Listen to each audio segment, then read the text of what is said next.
이 시간을 통해서 하나님의 크신 은혜가 저와 여러분들 가운데 함께 하시기를 축복합니다. 네, 사람은 누구나 이루고 싶어하는 목표가 있죠. 목표를 이루기 위해서는 반드시 뭘 세워야 되죠? 계획을 세워야 합니다. 계획 없이 이룰 수 있는 목표는 단 하나도 없기 때문입니다. 계획은 목표를 이루는 수단이며 삶을 움직이는 동력이기 때문에 아무리 작은 목표라도 계획을 세워야 합니다. 여러분, 목표의 종류에는 달성 시점을 기준으로 하루 목표가 있고, 그리고 한 주간의 목표, 한 달 목표, 한 해 목표, 또 평생 시간을 걸쳐 달성할 수 있는 평생 목표가 있다고 할 수 있습니다. 여러분, 2025년 이제 얼마 안 남았어요. 한 달 남았습니다. 연초에 세운 계획이 여러분 계획대로 잘 진행되고 있나요? 아니에요? 현년마다 늘 거칠거리죠? 늘어나는 뱃살과 몸무게. 주여. 올해는 반드시 5kg를 빼야겠다라고 했는데 0.5kg도 못 뺐어요. 그래도 괜찮습니다. 약 한 달 남았기 때문에 열심히 노력하면 1kg라도 뺄 수 있습니다. 희망을 가지시기 바랍니다. 올해는 성경 일독해야지 하고 야심차게 계획했는데 창세기 족보나 레위기 제사에 멈춰버리는 분들도 있을 수 있어요. 여러분, 그래도 괜찮습니다. 오늘부터 하루에 한 장씩만 상대적으로 읽기 쉬운 마태복음만 읽으면 한 달 동안 마태복음 1장을 통독할 수 있어요. 첫걸음이 중요한 것이죠. 여러분, 목표를 너무 높게 설정하면 실패하기 마련입니다. 여러분, 목표를 달성하기 위해서 반드시 수반되어야 될 두 가지 요소가 있는데, 하나는 실천 가능한가, 그리고 두 번째로는 지속 가능한가예요. 그렇다면 어느 정도의 목표는 달성할 수가 있습니다. 그런데 이 두 가지만 가지고 될까요? 아니에요. 우리의 목표를 언제든지 가로막고 있는 예상치 못하는 돌발 변수가 생기기 마련이에요. 돌발 변수에 대한 철저한 대비가 있어야만 목표를 이룰 수 있는 것이죠. 이 세 가지: 실천 가능성, 지속 가능성, 돌발 변수에 대한 철저한 대비. 이 세 가지만 그러면 잘 갖추면 또 목표가 달성될까요? 또 그렇지는 않아요. 왜냐하면 나의 목표와 계획이 하나님의 목표와 계획과 맞는지 반드시 맞아야 하고요. 그리고 하나님의 도우심이 반드시 있어야 하는 겁니다. 성경은 일관되게 가르칩니다. 일의 계획은 사람에게 있어도 일의 결과는 누구에게 있다? 하나님께 있다 라고 성경은 일관되게 가르치고 있습니다. 그래서 우리는 늘 하나님 안에서 목표와 계획을 세워야 하고요. 그리고 결과를 하나님께 맡기는 겸손함이 있어야 합니다. 여러분, 오늘 본문에는 목표와 계획을 가진 두 사람이 나오는데요. 한 사람은 병을 고치기 위해 전 재산과 12년이라는 시간을 허비하다가 마침내 예수님을 만나 평생 목표를 이룬 한 여인이고요.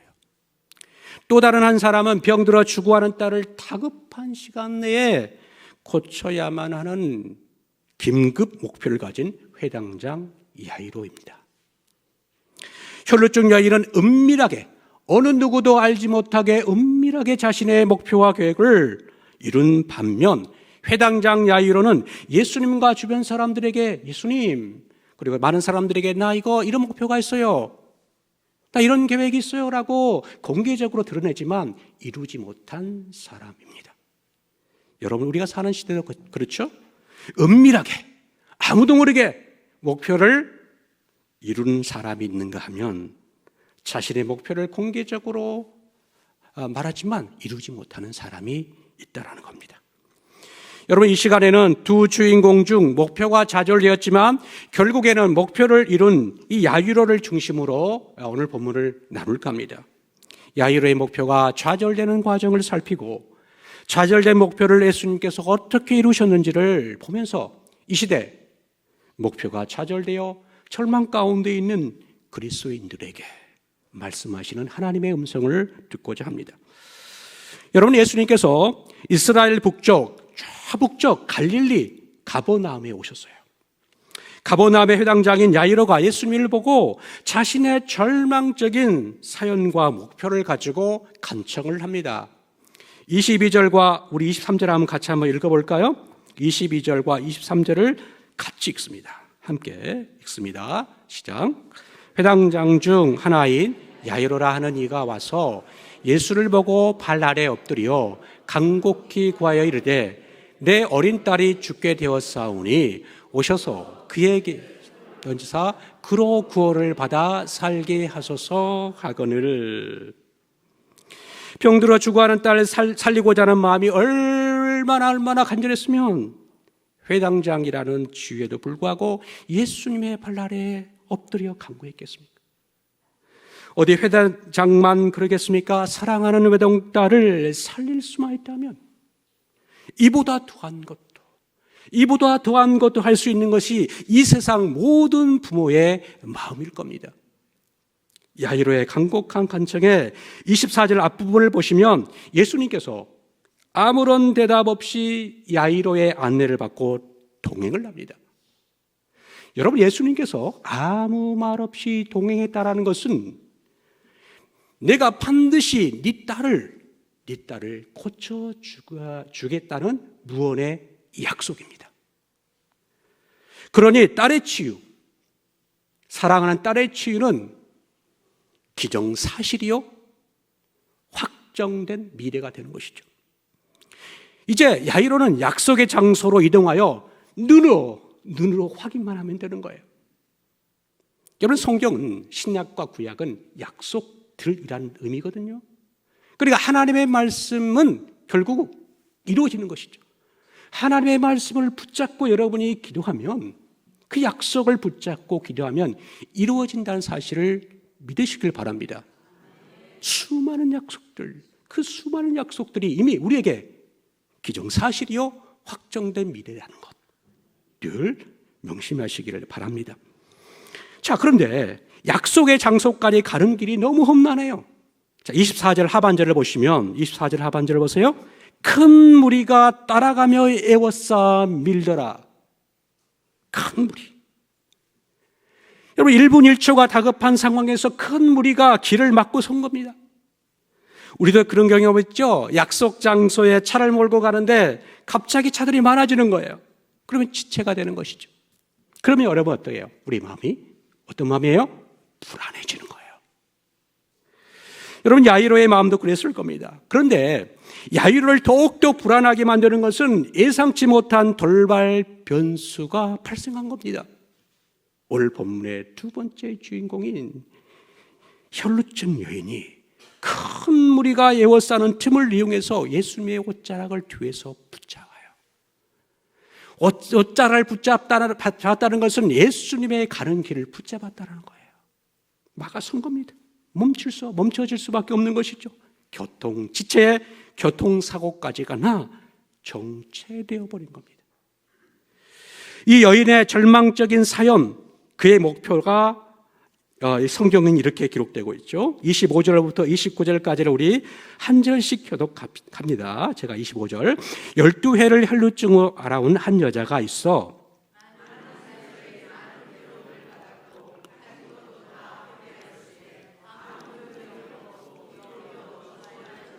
예수의 소문을 듣고 무리 가운데 끼어 뒤로 와서 그의 옷에 손을 대니 생각하며 같이 이에 그의 혈루 근원이 곧 마름에 병이 나은 줄을 몸에 깨달으니라. 이 혈루증 여인은 12년 동안 매일 하혈하는 불편함을 가진 여성이에요. 병을 고치기 위해 이 병원 저 병원 용하다는 의사를 다 찾았는데 낫기는커녕 자신이 가지고 있는 모든 재산을 다 쏟아부었지만 이용만 당하고 오히려 병은 낫지 않고 더 중해버린 겁니다. 이 여인이 가진 문제는 불편함만은 아니었어요. 불편함보다 더한 문제가 있어요. 이스라엘은 제2문화거든요. 제2종교거든요. 불편함보다 부정함이 더 큰 문제였던 거예요. 하열은 율법으로는 부정하기에 다른 사람들로부터 철저히 격리되어야 했던 겁니다. 부정한 사람이 만지는 사람이나 물건 모두가 다 부정해진다는 거예요. 여인이 은밀하게 자신의 계획을 실행한 이유가 바로 이 율법이 정한 부정함 때문입니다.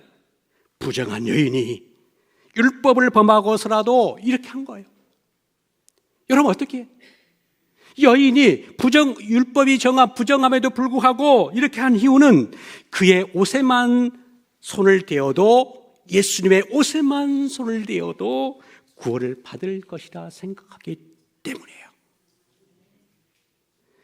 그런데 놀라운 사실은 예수님은 이 여인이 율법을 보냈다고 말하지 않아요. 정죄하지 않습니다. 그리고 예수님께서도 부정해지지 않았어요. 오히려 예수님의 행동을 믿음의 행동이라고 칭찬하고, 그리고 병을 치유하신 거예요. 놀랍지 않습니까? 혈루증 여인의 돌발적인 행동에 예수님께서는 발걸음을 멈추고 무리를 향하여 말합니다. 누가 내 옷에 손을 대었느냐? 예수님은 다 아시죠? 그런데 제자들은 예수님, 왜 올타르게 과민 반응을 하시나요? 무리가 많으니까 당연히 누군가 예수님의 옷에 손을 댔겠지요. 이런 일이 어디 하루 이틀입니까? 라고 대수롭지 않게 반응을 해요. 예수님이 누가 손을 대었는지 몰라서 한 게 아닙니다. 예수님은 전지전능하신 분이기 때문에 누가 어떤 목적으로, 어떤 사연으로, 무엇 때문에 옷을 잡는지 알고 계시다는 거예요. 32절에 보게 되면 이 일 행한 여자를 보기 위해서라고 말합니다. 여인이 병 낫는 것이 목표예요. 최대 목표. 여인의 목표는 병이 낫는 거예요. 이것이 여인의 목표였어요. 이게 목표였는지 몰라도 예수님의 목표는 병이 아니에요. 예수님의 목표는 누구냐면 여인 그 자체예요. 누구라고요? 여인이에요. 여인. 예수님은 일 자체보다는 사람이 목표이고, 사람은 수단이 아니라 사랑해야 할 대상, 관계해야 할 대상, 품어줘야 할 대상, 사람이 목표였다라는 거예요. 여러분, 그런 분을 우리가 사랑해야 되지 않겠어요? 혈루증 여인을 찾으신 또 다른 이유는 대중에게 나오게 하여 혈루증 여인이 이제 공식적으로 나았다는 것을 선언하기 위해서, 선포하기 위해서예요. 더 이상 숨어 지내지 말아라. 더 이상 너는 부정한 여인이 아니야. 더 이상 공동체에 부끄러워할 대상이 아니야. 너는 공동체에 당당하게 서라. 누구로? 딸로. 여러분, 오늘 본문에 보면 여자가 처음에는 한 여자로 시작해요. 근데 마지막에 뭘로 끝나요? 딸. 아무런 관계가 없던 한 여자가 예수님을 만나 내가 가장 사랑하는 딸이 된 거예요. 이것처럼 행복한 거 없어요. 우리가 무엇을 바라겠습니까? 우리가 무엇을 간구하겠습니까? 내가 병이 낫는 게 목적이겠습니까? 아니에요. 가장 중요한 것은 내가 사랑하는 하나님의 딸, 사랑하는 아들이 되었다라는 것, 그것보다 더 영광스러운 칭호는 없고, 그것보다 더 위대한 간구와 간구의 응답은 없다라는 거예요. 놀랍지 않습니까? 아무 관계 없던 한 여자가 하나님의 사랑하는 딸이 되었다. 저와 여러분이 그런 은혜를 받았다는 것을 감사하시기를 축복합니다. 누가 내 옷에 손을 대었냐는 질문에 혈루증 여인은 두려워 떱니다. 그리고 예수님 앞에 엎드려 모든 사실을 말합니다. 그가 12해 동안 혈루증으로 고통당했다는 사실, 그리고 그 고통을 해결하기 위해서 영화다는 모든 의사와 병원을 다 찾아다녔지만 낫기는커녕 도리어 그 고통을 해결하지 못했다는, 그리고 빈털터리 파산되었다. 아무것도 없다. 이런 절망 가운데 있었는데 그때 마침 누가 오셨어요? 예수님이 오셨어요. 예수님이 오신다는 소문을 듣고 예수님의 옷에만 손을 대더라도 낫게 될 것이라는 믿음이 생긴 거예요. 여러분, 우리도 그런 믿음 가져야겠지 않습니까? 그런 믿음. 예수님의 옷자락에만 손을 대어도 날 수 있을 것이라는 그런 믿음, 그 믿음이 절망 가운데 있었던 여인의 마음을 움직였다는 거예요. 바로 이것이에요. 예수님께서 갈 길 바쁜 상황에서도 이 여인을 불러내어 시인하고 고백하도록 한 거예요. 여인의 사연을 구구절절 다 들으신 거예요. 얼마나 우리 예수님은 인격적인지 몰라요. 나의 상황, 모든 상황을 구구절절 다 들으신다는 거예요. 일종의 간증 시간을 주신 거지요. 여러분, 간증은 가슴 속에, 내 가슴 속에만 묻어두면 혼자만의 것이 돼요. 그런데 그것을 나누면 듣는 모든 사람의 것이 되는 거예요. 여인의 간증은 그 현장에 있는 모든 사람들을 위한 시간이었던 거예요. 그리고 특별히 불안에 떨고 있는 야이로를 향한 배려의 시간이었던 거예요.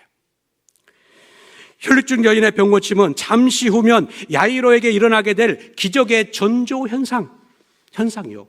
그리고 그를 미리 교육한 선행 학습이었던 겁니다. 너도 여인과 같은 믿음을 가지면 기적을 볼게 될 것이라는 교훈입니다. 교육이에요. 하지만 야이로는 자신의 문제에만 함몰되다 보니까 여인은 사라진 거예요. 여러분, 자신의 문제에만 함몰되면요, 다른 것들이 보이잖아요. 여인은 사라지고 그 여인의 간증 시간이 길면 길어질수록 불안과 초조가 가중될 뿐이에요. 누군가에게 은혜의 시간이 또 다른 누군가에게는 불안의 시간, 전혀 은혜가 되지 않는 시간인 거예요. 야이로를 더욱 불안하게 하는 것은 예수님과 여인과의 그칠 줄 모르는 대화라는 거예요. 이제 간증 시간이 끝났어요. 예수님 앞에 했던 모든 간증 시간이 끝났어요. 사람들에게. 그러면 예수님은 어떻게 해야 돼요? 발길을 옮겨야 되잖아요. 그렇죠? 야이로의 딸을 고치기 위해서 발길을 옮겨야 되잖아요. 그런데 예수님은 아니에요. 대화가 그칠 기회가 보이지 않는 거예요. 35절 상반절을 보시면 아직 예수께서 말씀하실 때에 아직 예수께서 말씀하신다. 여전히 예수님은 여인과 대화를 이어갑니다. 바로 앞절 34절에 보게 되면 말하죠. 여인에게 평안히 가라라고 선언을 했어요. 작별 인사를 했다는 거예요. 작별 인사까지 다 했는데 아직 말씀을 하고 계시는 거예요. 교통사고 가해자와 합의를 했으면 이제 각자 제 갈 길 가야 되잖아요. 그런데 어떻게 다시 돌아와가지고 또 얘기하고 있는 거예요. 이 상황을 지켜보고 있는 야이로의 마음은 어떻겠습니까? 불안과 초조를 넘어 공포와 아이가 죽을 수 있다라고 하는 그 불안감이, 두려움이 엄습해 온 거예요. 발을 동동 구르며 이러다 내 딸 죽는 건 아닌가? 내 딸 죽는 건 아닌가? 라며 아마 두려움이 엄습해 왔던 거예요. 아니나 다를까?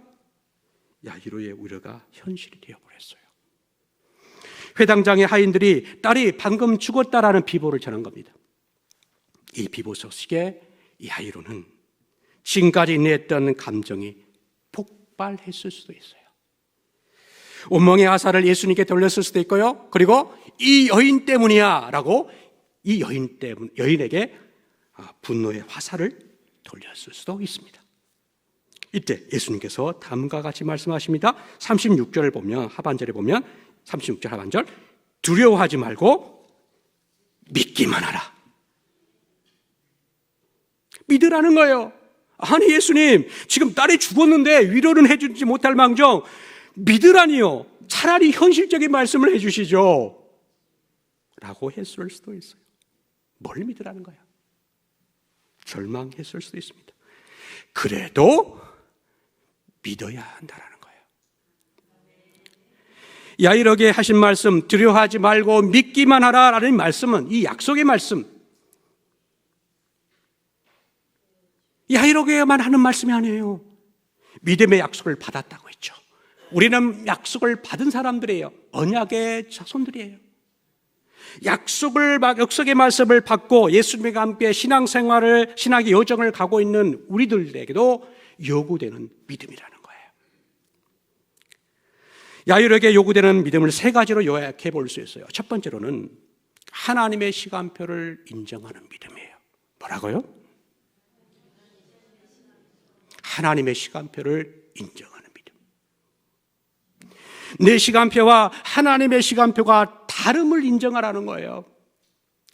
내 때와 하나님 때가 다르다는 거예요. 이사야 55장 8절 말씀 한번 읽어볼까요? 이사야 55장 8절 말씀 있습니다. 시작. 내 길은 여호와의 말씀이니라. 야이로는 지금 바로 지금이 약속이 이루어져야 할 때라고 기대했던 거예요. 지금 말고는 야이로에게 다른 시간표는 없어요. 아무런 의미가 없어요. 딸이 죽었기 때문에. 그랬기 때문에 지금 당장 딸이 살아나야 되는 것이죠. 그런데 어디까지나 야이로가 생각한 시간표라는 거예요. 두 번째 야이로에게 필요한 믿음은 끝까지 인내하는 믿음입니다. 뭐라고요? 끝까지 인내하는 믿음이에요. 하나님의 시간표를 인정하는 데만 그치면 안 됩니다. 한 발자국 더 나아가야 돼요. 더 나아가야 돼요. 하나님의 시간표를 인정하되 하나님의 시간표가 될 때까지 끝까지 인내해야 한다는 거죠. 인내하고 또 인내하고 또 인내해야 한다는 거예요. 예수님은 야이로에게 인내하도록 상황을 몰고 가십니다. 예수님이 일부러 시간을 지연시킨 거예요. 큰 무리, 여인의 돌발 상황, 여인의 간증 시간, 그리고 끝날 줄 모르는 여인과의 긴 대화가 바로 지연시킨 요소들이에요. 예수님은 일의 지연, 약속 성취의 지연을 통해서 끝까지 인내하는 믿음을 요구하신 겁니다. 하나님의 시간표가 될 때까지 믿음으로 인내하며 기다릴 수 있겠느냐는 겁니다. 여러분, 혈루증 여인은 12년 동안 혈루증으로 고생했다고 했어요. 12년 동안. 그럼 12년이 결코 짧은 세월이에요? 아니잖아요. 이 12년 동안 이 여인이 인간적으로는 다 했습니다. 백방으로 노력했어요. 그런데 결과가 수고했어요. 그리고 12회가 되는 바로 오늘 하나님의 시간표에 치유되었다라는 것을 간증한 거예요. 여러분, 12라는 숫자는 문자적인 숫자인과 동시에 영적인 상적인 숫자예요. 이 12년이라는 말은 하나님의 계획과 성취의 숫자예요. 그러니 인간의 모든 헛수고와 고통의 세월을 끝내고 치유받은 바로 오늘 지금이 하나님이 정하신 시간표라고 간증한 거예요. 이 여인에게 하나님의 시간표가 있다면 야이로에게도 하나님의 시간표가 있다는 거예요. 우리에게도 하나님의 시간표가 있다는 거예요. 하나님의 약속을 받고 기다리다가 약속이 이루어지지 않으면 여러분, 우리는 불안하고 초조해요. 방해 요소와 걸림돌이 더 많으면 많을수록 더욱더 불안합니다. 그래도 믿음으로 인내할 수 있겠느냐는 겁니다. 잠잠히 머물러 내 주변에서 일어나고 있는 제2의 혈루증 여인의 간증의 역사를 듣고 일어나라는 거예요. 그리고 성경에서 일어나는 역사를 보고 잠잠히 인내하라는 겁니다. 여러분, 약속을 받고 하나님의 시간까지 인내한 성경 인물들이 많습니다. 아브라함이 75세에 약속을 받고 100세가 되어서 약속의 아들을 받아요. 그리고 요셉은 17세에 통치자가 되겠다라고 하는 다른 약속을 받고 30세에 애굽의 총리가 됩니다. 다윗은 왕의 기름 부음을 받고 10년 이상의 긴 세월을 광야에서 보내고 왕이 됩니다. 야이로가 인내한 것은 아닙니다. 꽤 많이 인내했어요. 하지만 어디까지나 딸 아이가 살아있는 상황에서만 인내했어요. 우리도 그렇습니다. 약속이 지연되더라도 우리는 믿음으로 반응해요. 우리는 다 믿음의 사람들이기 때문에 믿음으로 반응해요. 그래, 하나님의 시간표를 인정해야지. 하나님이 이루실 때까지 기다려야지. 언제 끝날지 모르는 지연된 상황 속에서도 하나님은 당신의 정확한 타이밍에 응답하실 거야. 인내하고 또 인내합니다. 그런데 이게 웬일이에요? 목표 자체가 중단되어 버렸어요. 아무런 희망이 없어요. 이럴 때 어떻게 합니까? 절망해야 합니까? 내가 평생 꿈꿔왔던 것이 전혀 살아날 기미가 없어요. 죽었다니까요. 아이가 죽었다니까요. 그러면 끝난 거 아니에요? 아니라는 거예요. 그래도 믿어야 한다는 거예요. 야이로에게 요구하는 세 번째 믿음입니다. 일의 중단, 목표의 중단을 통해서 예수님께서 행하실 새 목표를 믿으라는 겁니다. 기대하라는 겁니다. 여러분, 야이로의 입장에서 딸이 살아있어야만 고칠 수 있기 때문에 딸의 죽음은 사실 끝장입니다. 끝장. 근데 끝장이 아니라는 거예요. 하나님께서 새 일을 시작할 때가 비로소 되었다는 거예요.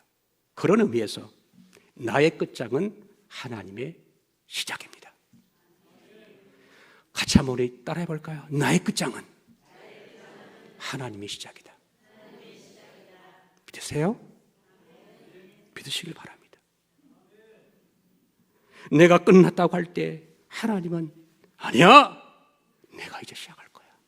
아니야, 이제 반드시 내가 너를 위해서 새 일을 행할 거야 라고 말씀하신다는 거죠. 이스라엘 역사가 증명해 줍니다. 이스라엘이 출애굽의 약속을 받고 애굽을 빠져나왔어요. 애굽을 빠져나와야 하는 마지막 관문인 홍해로 인도하신 겁니다. 여러분, 홍해보다는 더 안전한 육지 항로가 있었어요. 근데 하나님이 비이성적인 인도로 홍해로 인도하신 거예요. 홍해로 인도하신 후 애굽을 향하여 홍해 앞 바닷가에서 진을 치라고 합니다. 또 바닷가에 진을 치면 안 돼요. 상식적으로 말이죠. 빠져나올 수 없는 도관에 스스로 들어간 꼴이 된 겁니다. 앞에는 홍해가 가로막고 있지, 좌우는 끝없는 죽음의 사막이 펼쳐져 있고 산들이 가로막고 있고, 뒤에는 뒤쫓아오는 바로의 군대. 진퇴양난인 이스라엘은 어떻게 했어요? 끝장났다.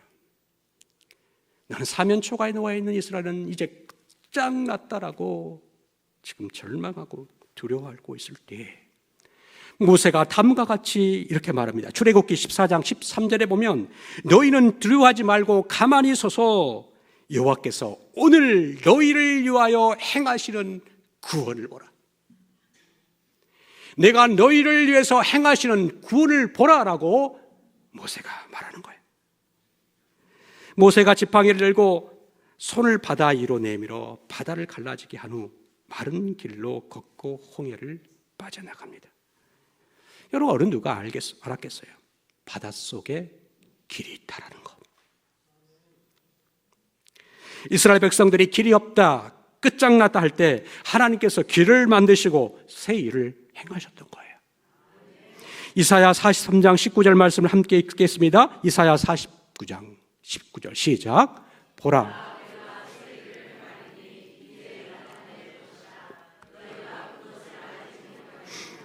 반드시 내가 광야의 길을 사막의 강을 내리니.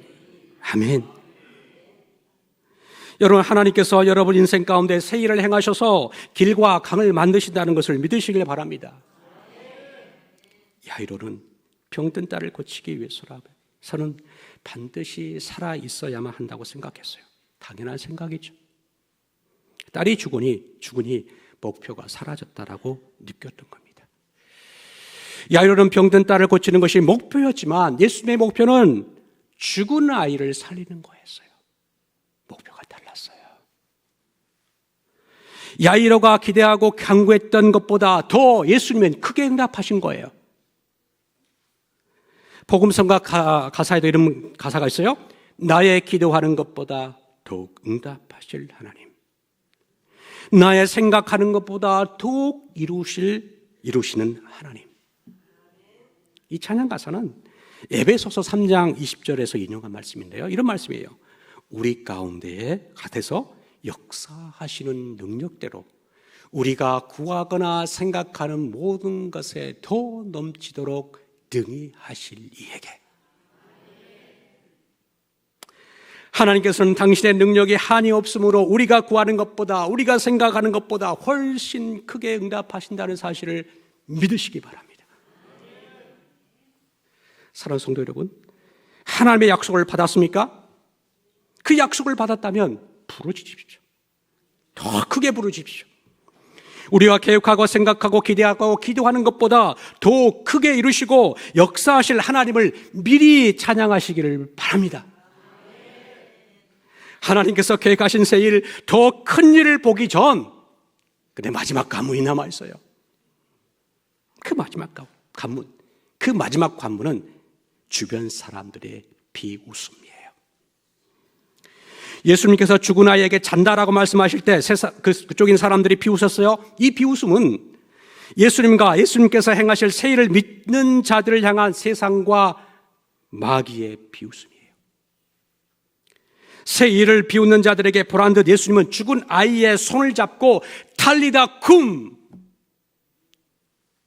선포함으로 죽은 아이를 살려냈어요. 달리다 쿰은 당시 일상어인 이 아람어로 되어 있는 아람어인데요. 이 탈리다는 어린 암양을 뜻하고요. 쿰은 쿰이에요. 쿰, 일어나라. 합성어입니다. 쿰이 정확한 발음이에요. 여러분, 나의 목표가 좌절됐을 때 더 큰 목표, 하나님의 목표가 살아나는 것을 믿으시길 바랍니다.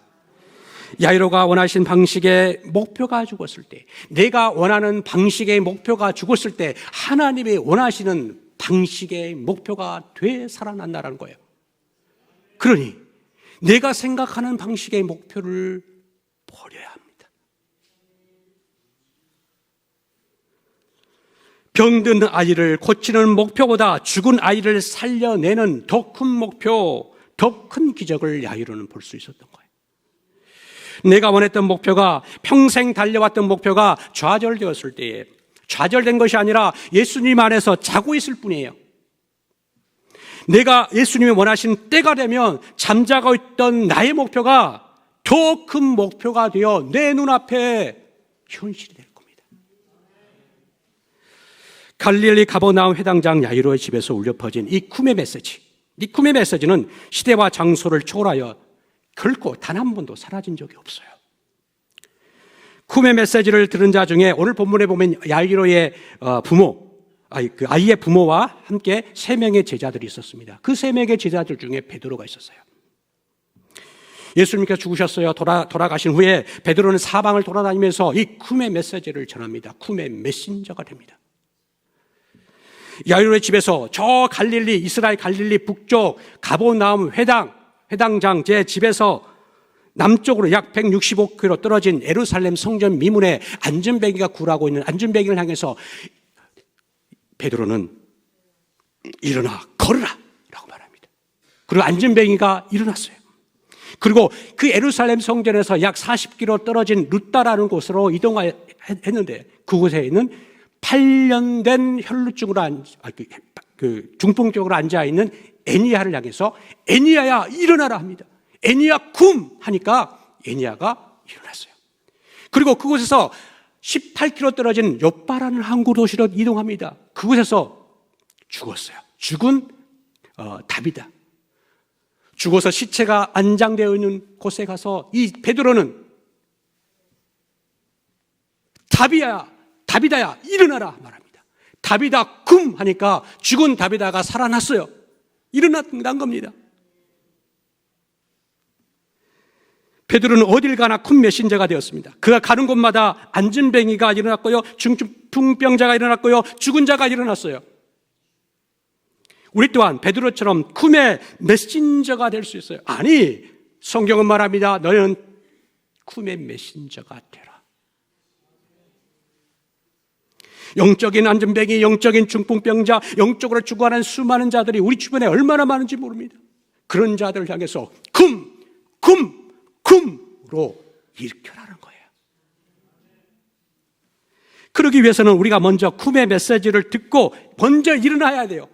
일어나 본 자만이 일으킬 수 있어요. 갈릴리 가버나움 야이로의 집에서 시작된 쿰의 메시지는 예루살렘과 루다와 요빠 그리고 유럽을 거쳐 아시아 그리고 우리나라까지 전해졌어요. 지금도 쿰의 메시지는 수많은 사람들을 일으키고 있습니다. 이제는 이 쿰의 메시지가 저와 여러분, 우리 교회 그리고 대한민국과 북한 그리고 아시아, 유럽을 넘어 아이러니하게도 쿰 메신저인 예수님을 지금도 거부하고 있는 쿰 메시지의 본고장 그 이스라엘 예루살렘까지 다시 울려 퍼지게 될 것을 믿으시길 바랍니다. 사랑하는 성도 여러분, 지연된 약속과 중단된 약속으로 실망 중에 있는 분이 있어요? 실망하지 마세요. 절망하지 마시길 바랍니다. 쿰의 메시지를 듣고 일어나시길 바랍니다. 작은 목표든 큰 목표든 단기 목표든 평생 목표든 주님 안에서 반드시 이루어질 것입니다. 그러기 위해서는 예수님께서 요구하신 믿음, 첫 번째 하나님의 시간표를 인정하는 믿음, 두 번째 끝까지 인내하는 믿음, 세 번째 하나님께서 행하실 새 일을 기대하는 믿음을 가지시길 바랍니다. 쿰의 메시지가 저와 여러분을 살릴 줄 믿습니다. 기도하겠습니다.